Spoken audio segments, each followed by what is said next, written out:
बहुत सारे लोग मेरे पीछे पड़े हैं, बस मेरे मुड़ने की देर है। दोस्तों, 2025 की शुरुआत में मैं आपके लिए कुछ ऐसी दमदार और शानदार फिल्मों की लिस्ट लेकर आई हूँ जो सिर्फ मनोरंजन नहीं बल्कि 1000 करोड़ क्लब में एंट्री का दम रखती हैं। जैसे सब्जी खरीदते समय लोग सड़े टमाटर को छोड़कर अच्छे टमाटर चुनते हैं, वैसे ही मैंने आपके लिए इस साल की सबसे धमाकेदार अपकमिंग फिल्में चुनी हैं। ये फिल्में 300 या 400 करोड़ के कलेक्शन पर नहीं रुकेंगी बल्कि सीधे 1000 करोड़ क्लब में एंट्री मारेंगी।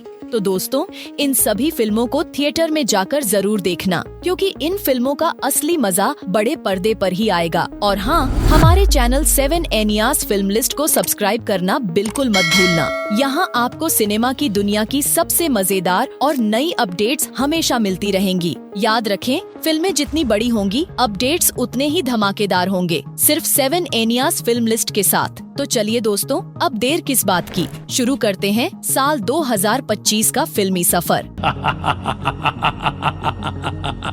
सबसे पहले बात करते हैं सिकंदर की, जो इस साल बहुत सारे लोग मेरे पीछे पड़े हैं। ईद पर सलमान खान का धमाकेदार कमबैक लेकर आ रही है। सलमान के फैंस इस बार ईद के चांद का नहीं बल्कि बॉलीवुड के सांड की एंट्री का इंतजार कर रहे हैं। 2024 की ईद पर रिलीज हुई बड़े मियाँ, छोटे मियाँ और मैदान जैसी फिल्में बॉक्स ऑफिस पर ज्यादा टिक नहीं पाईं, क्योंकि असली ईद का सिकंदर सिर्फ एक ही है, सलमान खान। यह फिल्म लगभग 400 करोड़ रुपए के भारी भरकम बजट पर बनाई जा रही है। निर्देशन की बागडोर संभाली है AR मुरुगादास ने, जो गजनी जैसी ब्लॉकबस्टर फिल्म दे चुके हैं।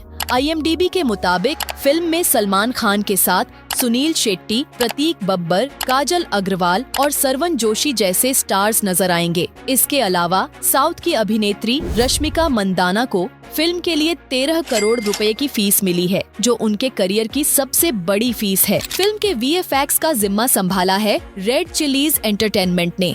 इनका फैंटास्टिक काम हमने रावण, शेरशाह, भूल भुलैया 2 और जवान जैसी फिल्मों में देखा है। सलमान की फिल्म हो और विवाद ना हो, ऐसा कैसे हो सकता है? फिल्म के टीजर को, जो शायद फिल्म का हिस्सा भी नहीं है, काफी हेट झेलनी पड़ी। कुकुर कमाल खान ने इसे जमकर ट्रोल किया। कसम राजस्थान के उस काले हिरण की जो जिंदगी से बहुत परेशान था, जिसने खुदकुशी कर ली थी, जिसको किसी ने नहीं मारा था। कुछ लोगों ने इसे थलापति विजय की सरकार का रीमेक भी बताया। हालांकि टॉलीवुड 124 और बॉलीवुड हंगामा ने इन खबरों को बकवास करार दिया। खबर है कि सिकंदर का ट्रेलर 1 मार्च को आएगा और यह फिल्म भी पठान, KGF 2 और एनिमल की तरह 2-2 ट्रेलर के साथ दर्शकों को उत्साहित करेगी। इस बार ईद शायद 30 मार्च को आ रही है, लेकिन मेरे मुस्लिम भाई बहन कमेंट करके कंफर्म जरूर करें। अगर सिकंदर को 28 मार्च यानी शुक्रवार को रिलीज किया गया या कम से कम वनडे प्रीमियर रखा गया, तो ईद वाले दिन बॉक्स ऑफिस पर यह जबरदस्त कमाई कर सकती है। सिकंदर जैसी मास मसाला फिल्म को थिएटर में ही देखना चाहिए, जहां 800 से 1000 लोग एक साथ सीटी बजाएं और जोश से झूम उठे। मास सिनेमा के फादर सलमान खान आज भी बैचलर हैं और उनका जलवा बरकरार है। यही वजह है कि मैंने सिकंदर को 1000 करोड़ क्लब की लिस्ट में रखा है। तो दोस्तों, क्या आप भी इस फिल्म को लेकर उतने ही एक्साइटेड हैं? अपनी राय कमेंट करके जरूर बताएं। दूसरे नंबर पर आता है राजा साहब। आपको बता दें कि जो इंडियन सिनेमा के सबसे हम्बल स्टार है, जिनकी फिल्में रिलीज होते ही दिवाली जैसा सेलिब्रेशन शुरू हो जाता है। चाहे इनके खिलाफ कितनी भी हेट फैलाई जाए, ये छू तक नहीं करते। अगर दूसरे मास सुपरस्टार सिनेमा के हाथी हैं, तो ये इंडियन सिनेमा के मेमेथ हैं। जी हाँ, हम बात कर रहे हैं प्रभास की, जिन्हें टीनू आनंद प्यार से डायनासोरस भी बुलाते हैं। प्रभास राजामौली की सेंट्रल जेल में 5 साल पत्थर तोड़ने के बाद बाहुबली जैसी फिल्म से खुद को पैन इंडिया स्टार के रूप में स्थापित कर चुके हैं। प्रभास ने बिना किसी डर के हर जोनर को एक्सप्लोर किया है। भले ही उन्हें राधे श्याम और आदि पुरुष जैसी असफलताओं का सामना करना पड़ा हो, लेकिन फैंस ने सारा ठीकरा डायरेक्टर और प्रोड्यूसर पर फोड़ा। ओम राउत तक तो ठीक था, लेकिन फैंस ने भूषण कुमार को भी प्रभास के लिए अनलकी प्रोड्यूसर कह डाला। अब पुरानी बातों को छोड़ें और बात करते हैं प्रभास की एक और एक्सपेरिमेंटल फिल्म राजा साहब की। यह इंडिया की पहली ऐसी हॉरर कॉमेडी फिल्म होने वाली है जिसका बजट लगभग 450 करोड़ रुपए बताया जा रहा है। फिल्म का टैगलाइन है horror is the new humour. इस जोनर में मेडक यूनिवर्स पहले ही स्त्री जैसी सस्ती और टिकाऊ फिल्में देकर एक यूनिवर्स बना चुका है, लेकिन राजा साहब खुद प्रभास की फिल्म है और यह इस जोनर में एक नई ऊंचाई तक पहुंचने वाली है। कुछ आलोचक चिल्ला रहे थे कि 450 करोड़ के बजट में से 400 करोड़ की बिरयानी तो प्रभास खुद खा जाएंगे, लेकिन सच्चाई ये है कि मेकर्स ने कंफर्म किया है कि फिल्म के 50% सीन्स पर हाई एंड विजुअल वर्क किया जाएगा। इसके लिए हॉलीवुड की visual art team India I है। अब फैंस बेसब्री से इस फिल्म का इंतजार कर रहे हैं। तो दोस्तों, क्या आप राजा साहब के लिए एक्साइटेड हैं? अपनी राय कमेंट करके जरूर बताएं। राजा साहब में VFX और विजुअल सीक्वेंसेस पर ऐसा खर्चा किया जा रहा है मानो पानी की तरह पैसा बह रहा हो। फिल्म की कहानी यानी प्लॉट भी अब तक रिवील हो चुका है। बताया जा रहा है कि फिल्म की कहानी एक ऐसे शख्स के इर्द गिर्द घूमती है जो पैसों की तंगी के कारण अपने असिस्टेंट की हवेली पर दावा ठोकने पहुंचता है। फिल्म में दर्शकों को हाई एंड विजुअल आर्ट का शानदार अनुभव मिलेगा। इस पर भूषण कुमार ने कहा है कि राजा साहब के विजुअल्स हैरी पॉटर के स्तर के होंगे। खबरों की माने तो फिल्म में संजय दत्त और अनुपम खेर जैसे दिग्गज अभिनेता भी नजर आ सकते हैं। फिल्म में प्रभास का किरदार ऐसा है कि अगर आप प्रभास को फिल्म से हटा दें तो यह फिल्म इतनी हाइप शायद ही क्रिएट कर पाए। ये वैसा ही है जैसे कल की 2898 AD। भले ही उसमें बिग बी को ज्यादा screen time, powerful action sequence और दमदार डायलॉग्स मिले हों, लेकिन प्रभास के बिना क्या वह फिल्म 1000 करोड़ का कलेक्शन कर पाती?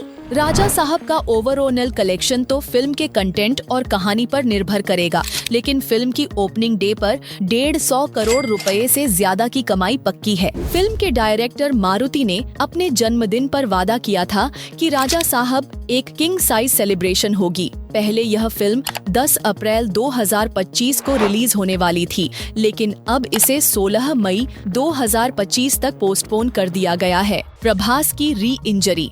फिल्म फौजी की शूटिंग के दौरान लगी चोट के कारण प्रभास को इलाज के लिए जर्मनी जाना पड़ा। फिल्म को उच्च गुणवत्ता के VFX और विजुअल आर्ट के लिए अधिक समय चाहिए। यही कारण है कि प्रभास की फिल्में अक्सर देरी से आती हैं, चाहे वह सालार हो या फिर राजा साहब। प्रभास के डार्लिंग फैंस के लिए अच्छी खबर ये है कि संक्रांति पर फिल्म का एक स्पेशल पोस्टर रिलीज किया जा सकता है। तो दोस्तों, क्या आप राजा साहब के लिए उत्साहित हैं?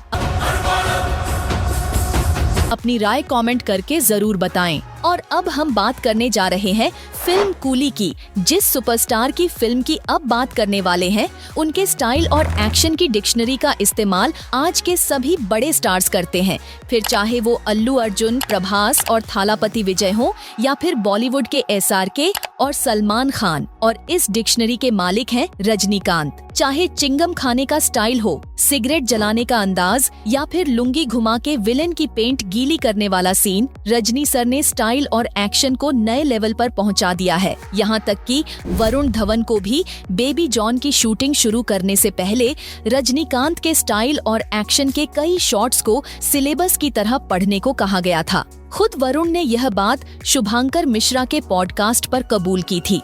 शुरू की थी तो इन्होंने एक PDF ऐसे एक फाइल बनाया था, तो फाइल में उन्होंने सारे रजनीकांत के शॉट्स रखे। इस बार रजनी सर के सारथी कोई और नहीं बल्कि तमिल सिनेमा के next generation director Lokesh Kanagaraj होंगे। लोकेश, जिन्होंने 70 साल के कमल हासन के साथ एक्शन से भरपूर फिल्म विक्रम दी थी, अब रजनीकांत के साथ कूली में धमाका करने वाले हैं। अगर नेल्सन के साथ जेलर जैसी फिल्म 650 करोड़ रुपए का कलेक्शन कर सकती है, तो कूली अगर 1000 करोड़ पार कर ले तो यह कोई हैरानी की बात नहीं होगी। फिल्म का प्लॉट गोल्ड स्मगलिंग पर आधारित है। हाल ही में आई फिल्म मार्को भी इसी थीम पर बनी थी। पहले यह अफवाह थी कि कूली LCU यूनिवर्स का हिस्सा होगी, लेकिन लोकेश कनगराज ने साफ कर दिया कि यह एक स्टैंड अलोन फिल्म होगी। हालांकि अगर यह फिल्म ब्लॉकबस्टर साबित होती है तो इसका खुद का यूनिवर्स बनाया जा सकता है। फिल्म में सबसे बड़ा सरप्राइज यह है कि इसमें आमिर खान का एक जबरदस्त कैमियो होने वाला है और कूली रजनीकांत की धमाकेदार फिल्म है। IMDb की लिस्ट के अनुसार इस फिल्म में नागार्जुन, उपेंद्र और हमारे कटप्पा यानी सत्यराज भी नजर आ सकते हैं।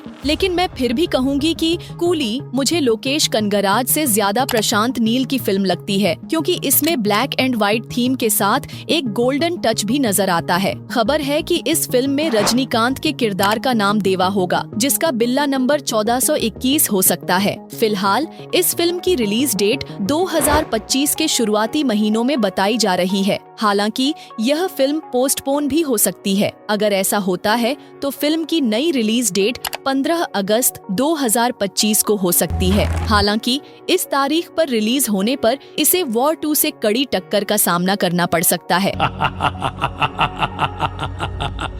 दोस्तों, इस लिस्ट की अगली फिल्म जो 1000 करोड़ का कलेक्शन करने की पूरी क्षमता रखती है, वह है स्पाई यूनिवर्स की सबसे बहुप्रतीक्षित फिल्म है वॉर 2। आपने शायद नोटिस किया होगा कि स्पाई यूनिवर्स की बाकी फिल्मों की फैन फॉलोइंग एक तरफ और वॉर फ्रेंचाइजी की फैन फॉलोइंग एक तरफ। स्पाई यूनिवर्स में पिछले कुछ सालों में कोई ऐसी फिल्म नहीं आई जो दर्शकों को पूरी तरह से लुभा पाई हो। टाइगर 3 एक ओके फिल्म थी, लेकिन वॉर 2 इसलिए खास है क्योंकि इसमें एक तरफ होंगे ग्रीक गॉड ऋतिक रोशन और दूसरी तरफ Telugu superstar junior NTR। Hrithik जहां बॉलीवुड और नॉर्थ की ऑडियंस पर राज करेंगे, वहीं जूनियर NTR साउथ की ऑडियंस को घायल करेंगे। जूनियर NTR प्रभास के बाद दूसरे ऐसे तेलुगु स्टार हैं जिनकी फिल्में 100 करोड़ प्लस की ओपनिंग करती हैं। इस फिल्म का निर्देशन संभालेंगे अयान मुखर्जी, जिन्हें दीपिका पादुकोण मजाक में खून चूसने वाला डायरेक्टर तक कह चुकी हैं। फिल्म में श्रद्धा कपूर का एक धमाकेदार आइटम नंबर भी होगा और सुनने में आया है कि इसमें SRK का पठान वाला कैमियो भी शामिल होगा। लगता है फिल्म की कहानी में और भी राज छिपे हैं, जैसे अगर कोई केजरीवाल जी की सलाह मान ले और सारी बातों का खुलासा कर दे तो मजा दोगुना हो जाएगा। दिलचस्प बात यह है कि पिछली बार वॉर जैसी एक्शन से भरी फिल्म गांधी जयंती पर रिलीज हुई थी। जी हाँ, हम मोहनदास करमचंद गांधी जी की बात कर रहे हैं। स्पाई यूनिवर्स की अगली फिल्म वॉर 2 इस बार 15 अगस्त 2025 को रिलीज होने जा रही है। लेकिन दोस्तों, इस बार फिल्म में पाकिस्तान को लेकर कुछ विवाद न हो, यही उम्मीद है। हाँ, यह यूनिवर्स उसी थीम पर आधारित है, लेकिन अब समय है ऑडियंस को कुछ नया परोसने का। इस बीच यस के फैंस को भी बेसब्री से इंतजार है। 2 साल से ज्यादा हो गए हैं, लेकिन रॉकी भाई का स्वैग अभी तक बड़े पर्दे पर नहीं दिखा। KGF 3 आने में अभी काफी समय है, लेकिन उससे पहले यस की धमाकेदार गैंगस्टर ड्रामा टॉक्सिक आने वाली थी। टॉक्सिक को पहले 10 अप्रैल 2025 को रिलीज करने की योजना थी, लेकिन फिल्म कुछ विवादों में फंस गई। कर्नाटक फॉरेस्ट डिपार्टमेंट ने फिल्म पर केस दर्ज कर दिया, जिससे शूटिंग में देरी हो गई। अब यह फिल्म अप्रैल में नहीं बल्कि दिसंबर 2025 तक आने की उम्मीद है। टॉक्सिक का बजट 300 से 450 करोड़ रुपए के बीच बताया जा रहा है। यह फिल्म यस की अब तक की सबसे महंगी फिल्म होगी। KGF 2 जो पहले उनकी सबसे महंगी फिल्म थी, उसका बजट केवल 100 करोड़ रुपए था। फिल्म का निर्देशन गीतू मोहनदास ने किया है। इसे 1000 क्रू मेंबर्स और 20 एक्टर्स की टीम ने बड़े पैमाने पर बनाया है। मनी कंट्रोल और कोईमोई जैसे मीडिया हाउस पहले ही कह चुके हैं कि यह फिल्म 1000 करोड़ का कलेक्शन कर सकती है। अब बात करें कांतारा 2 की, तो यह फिल्म प्रीक्वेल होगी जिसमें पंजुरुली भगवान और वरा की कहानी दिखाई जाएगी। फिल्म का क्रेज इतना है कि प्राइम वीडियो ने इसके राइट्स 125 करोड़ रुपए में खरीद लिए हैं। पहले यह फिल्म दिसंबर 2024 में आने वाली थी, लेकिन अब इसे 2 अक्टूबर 2025 यानी गांधी जयंती पर रिलीज करने की योजना है। ऋषभ शेट्टी अब प्रशांत वर्मा की यूनिवर्स में हनुमान जी का किरदार निभाने वाले हैं।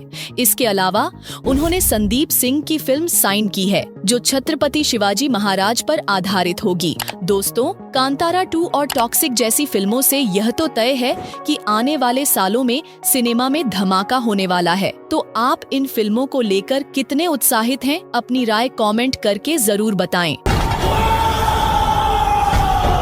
दोस्तों, 5 सितंबर 2024 यानी टीचर्स डे को हमारे विजय द मास्टर की फिल्म गोट रिलीज हुई थी। रिलीज से पहले ही यह फिल्म प्रॉफिट में आ गई थी।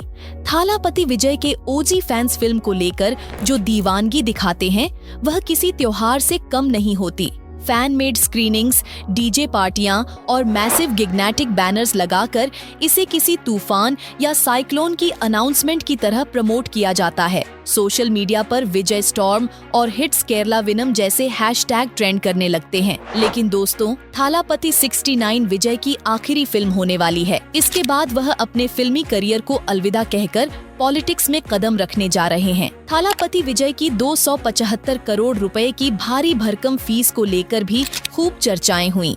बताया गया कि इतनी बड़ी फीस के कारण कोई भी प्रोड्यूसर फिल्म को बनाने के लिए तैयार नहीं था। आखिरकार केवीएन प्रोडक्शंस ने इस फिल्म की जिम्मेदारी उठाई। फिल्म की कहानी विनोद ने 2017 में ही विजय को सुनाई थी, लेकिन तब बात नहीं बनी।